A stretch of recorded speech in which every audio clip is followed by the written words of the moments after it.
নমস্কার বন্ধুরা, আজ তোমাদের সাথে শেয়ার করব মাছের মাথা দিয়ে মুগের ডাল। তো চলো দেখে নাও মাছের মাথা দিয়ে মুগের ডাল করতে কি কি লাগছে। তো এটা কিন্তু গরম ভাতের সাথে অসাধারণ খেতে লাগে আর ভীষণই সুন্দর আর সবার খুব পছন্দের একটি রেসিপি। তো চলো বেশি কথা বলবো না, রান্নাটা দেখতে থাকো। আর রান্নাটা যদি ভালো লাগে তাহলে লাইক কমেন্ট প্রচুর শেয়ার করো, আর নতুন হয়ে থাকলে চ্যানেলটা সাবস্ক্রাইব করো। তো চলো দেখে নাও মাছের মাথা দিয়ে মুগের ডাল করতে কি কি লাগছে।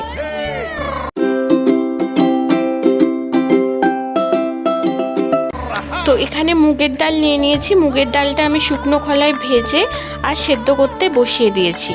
আর এদিকে অবশ্যই মাছের মাথা লাগছে, আমি কাতলা মাছের মাথা নিয়েছি। আর এখানে হচ্ছে আদা আমি গ্রেড করে রেখেছি। আর এখানে লাগছে একটু ফোড়নের জন্য গোটা জিরে, শুকনো লঙ্কা, তেজপাতা আর সামান্য হলুদ আর জিরে গুঁড়ো। আর ধনে পাতাটা অপশনাল, তোমরা দিতেও পারো নাও দিতে পারো। তো মুগের ডালটা আমার খুব ভালো করে সেদ্ধ হয়ে গেছে, তো আমি ঢেলে নিয়েছি একটা পাত্রে। এবার কড়া বসিয়ে দেবো, আমি মাছের মাথাগুলো ভেজে নেব।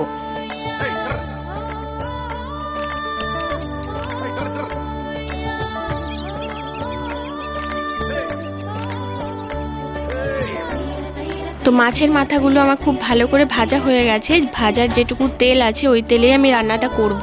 তো তেলের ওপর আমি এই ফোড়নগুলো দিয়ে দেবো, সাথে দুটো এলাচ ফাটিয়ে রেখেছি, দিলে ডালটা খুব সুন্দর একটা স্মেল আসে। তো দিয়ে দিলাম কড়ার মধ্যে ফোড়নগুলো। তো একটু নাড়াচাড়া করার পর তেলের মধ্যে দিয়ে দেবো আদা যে বেটে রেখেছিলাম, আদা বাটাটা। তো আদা বাটাটা দিয়ে ভালো করে নাড়াচাড়া করার পর আমি দিয়ে দেবো সামান্য হলুদ গুঁড়ো আর সামান্য জিরে গুঁড়ো।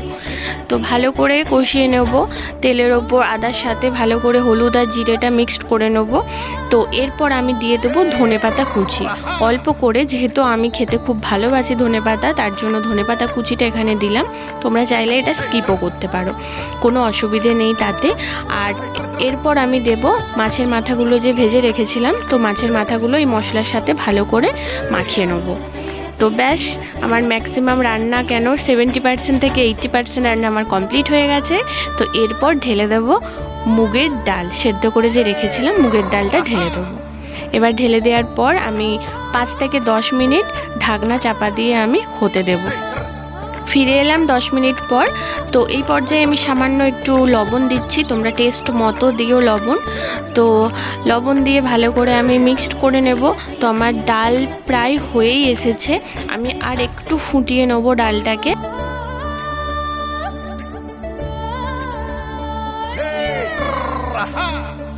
তো একদম নামানোর টাইমে অল্প একদম ঘি দিলাম।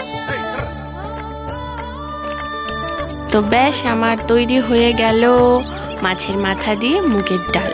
কেমন হয়েছে রেসিপিটা অবশ্যই জানিও, আর তোমরা প্লিজ ট্রাই করো, ভীষণ খেতে ভীষণই ভালো লাগে।